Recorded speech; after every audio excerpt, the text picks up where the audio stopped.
Le 25 août, Paris insurgé est libéré par les chars de la 2e division blindée, la 2e DB du général Leclerc. Le général Leclerc, c'était un homme politique qui comprenait les problèmes des populations et que ce n'était pas qu'un guerrier.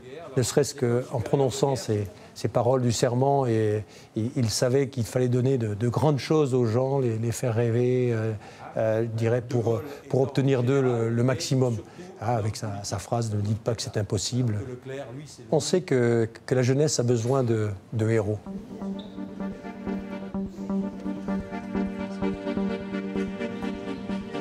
Le fait qu'il ait été instructeur lui a permis d'avoir un peu d'expérience et d'arriver à être un bon leader. La 2e DB se forme en 1943 en Libye. Cette 2e division blindée, elle est composée de Français bien évidemment, mais également de volontaires étrangers, de 22 nationalités différentes et aussi de plus de 300 Espagnols. Parmi ces combattants, il y a Amado Granell, qui était un exilé espagnol qui a fui pendant la retirada, qui a fui le régime de Franco et qui s'est engagé dans l'armée de la résistance française pour combattre les forces fascistes en France. Après une matinée passée au musée de la Libération de Paris, les élèves rencontrent 2 membres de l'association 24 de Augusto, qui s'évertue à faire vivre la mémoire des hommes de la Nueve. Juan Chicaventura, artiste peintre, éclaire les élèves sur sa peinture murale réalisée rue Esquirol et sur les différentes vignettes qui la composent. La première vignette, lorsqu'on la voit, c'est au moment où le Guadalajara, qui était un half-track, ont traversé Paris, de la porte d'Italie jusqu'à l'hôtel de ville. Le 25, c'est les fameuses anicroches qu'il y a eu entre des barrages nazis et puis justement des FFI, où là, ils ont fait appel à l'intervention de la Nueve. Ils ont pu traverser et rentrer sur la place. Et le 26, c'est le défilé de la victoire. C'est là où De Gaulle va défiler avec ses généraux. Il fera appel à la Nueve pour l'escorter, quoi. Le chemin de mémoire se poursuit aux Invalides, où repose le maréchal Leclerc. Dans la cathédrale Saint-Louis, les élèves décryptent le bas-relief, comptant l'épopée de l'illustre soldat. Nous sommes ici aux Invalides. Venir ici, c'est faire de l'histoire sur place. Nous avons pu voir dans la cathédrale Saint-Louis le bas-relief qui est dédié au général Leclerc. Inspecteur des armées en Afrique française du Nord, il meurt à bord de son avion Tailly, le 28 novembre 1947 à Colombéchard, reçoit l'hommage du peuple de France, inhumé aux Invalides. Revenir sur les lieux, se rendre compte par où sont passés les soldats, quels étaient leurs objectifs, les difficultés de l'opération pour libérer la capitale. C'était très important aussi pour notre projet. C'est à Cahors, dans le Lot, que nous retrouvons nos héritiers de mémoire. Au lycée Clément Marot, nos élèves de terminale en double parcours œuvrent à la concrétisation de leur projet. Dans notre établissement, nous avons une section avec un bac national, donc des élèves qui sont dans la section Bachi-Bac, qui préparent à la fois le bac français et puis le bachillerato, le bac espagnol. De ces 2 hommes, étant enseignante en Bachi-Bac, je me suis dit que ce projet pouvait être très intéressant. Jusqu'à la constitution de la 2e division blindée. Donc là, on va travailler sur une exposition virtuelle qui va retracer les moments clés de la vie du général Leclerc et d'Amado Granell dans la libération de Paris. Cette exposition, elle sera sous forme d'interview. On trouvait ça intéressant de faire parler les morts en quelque sorte.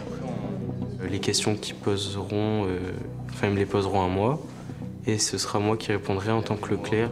Ce qui m'a marqué le plus dans l'histoire du général Leclerc, c'est le serment de Koufra. Cette promesse qui a été tenue jusqu'au bout et c'est très touchant et impressionnant. Une autre avec Amado Granell, que j'incarne, sur sa vie et plus précisément son expérience au sein de la Nueve. Je répondrai aux questions en espagnol et des journalistes vont me poser des questions en français. On essaie de récupérer des informations sur les différents livres, aussi notre petite excursion à Paris et quelques recherches sur Internet. Oui. Il y aura des images qui seront diffusées et tout ça mènera lieu au 8 mai. On voudrait faire un monument éphémère sur la place des Républicains à Cahors. Tu vas peut-être m'aider. Donc Amado Granell, c'était un soldat espagnol, adjoint du capitaine Drone. Il a rejoint la Nueve en Algérie après le débarquement à Oran. Le premier soldat à être entré dans l'hôtel de ville lors de la libération de Paris le 24 août 1944 était Amado Granell. Mais on n'a jamais vraiment su cette anecdote parce que la mémoire n'a pas vraiment retenu son nom. En rétablissant cette mémoire, on rétablit aussi la vérité. On rend honneur à des soldats qui se sont battus, certains sont morts pour la libération d'un pays qui n'était même pas le leur. D'accord, ça fait l'adhésion, c'est quelque chose de... Et nous avons pour mission d'honorer tous les morts pour la France. La Nueve, qui participait à la Deuxième Guerre mondiale avec le général Leclerc, sont des soldats qui sont morts pour la France. Donc on doit les honorer. Les champs. Dans le Lot, nous avons eu au cours de la guerre, notamment après la retirada, énormément de républicains espagnols et beaucoup d'entre eux se sont engagés dans la résistance. Donc nous avons encore aujourd'hui énormément de descendants de ces familles-là qui vivent aujourd'hui dans le Lot et sont devenus français et sont français. Donc ce travail est très très intéressant pour mettre à valeur cette compagnie qui était la Nueve et notamment avec les républicains espagnols. Tu vois, Ce devoir de mémoire, il faut qu'il soit quotidien dans nos établissements. Je pense que c'est important que les élèves deviennent des héritiers de mémoire, qu'ils se sentent investis de ce travail de passeur. Et ça, c'est notre travail, d'essayer de leur faire comprendre que cette histoire, on en hérite et à notre tour, on la passe. Le 8 mai 2023, à la croisée des chemins de mémoire entre carduciens français et espagnols, c'est sur la place des Républicains espagnols que les élèves du lycée Clément Marot ont honoré la 2e division blindée du général Leclerc. En présence de personnalités officielles de la ville et d'un détachement de réservistes du régiment de marche du Tchad, les jeunes héritiers de mémoire ont organisé une cérémonie d'inauguration d'un monument éphémère, commémorant l'engagement et les valeurs partagées par les soldats de la Nueve. Il ne pouvait pas y avoir une autre date et pas y avoir un autre lieu. Pour nous, c'était évident d'organiser ça ce jour-là et à cet endroit-là. Lors de la cérémonie, nous avions plusieurs objectifs. Donc, le premier, c'était de réaliser une cérémonie telle qu'elle aurait pu se passer sur n'importe quel monument aux morts. Donc, réaliser une cérémonie très officielle avec des lectures de textes. Ces textes donc, ont été les suivants: le sermon de Koufra, les témoignages du capitaine Drone et du lieutenant Amado Granell sur la libération de Paris, et enfin donc l'ordre numéro 73 du général Leclerc qui dit le serment de Koufra est tenu puisque la 2e division blindée libère Strasbourg. Les 3 valeurs qui nous semblent importantes à rappeler au cours de la cérémonie sont courage, fraternité et liberté. Et les mêmes en espagnol, hermandad, fraternidad y valor.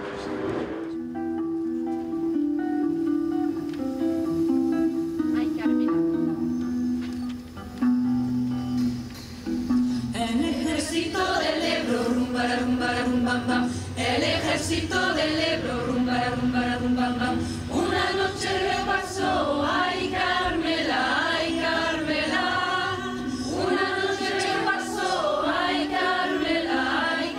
Le simple fait de faire une cérémonie particulière, c'est une manière d'attirer l'attention de la population sur une question différente de celle de la Seconde Guerre mondiale en général.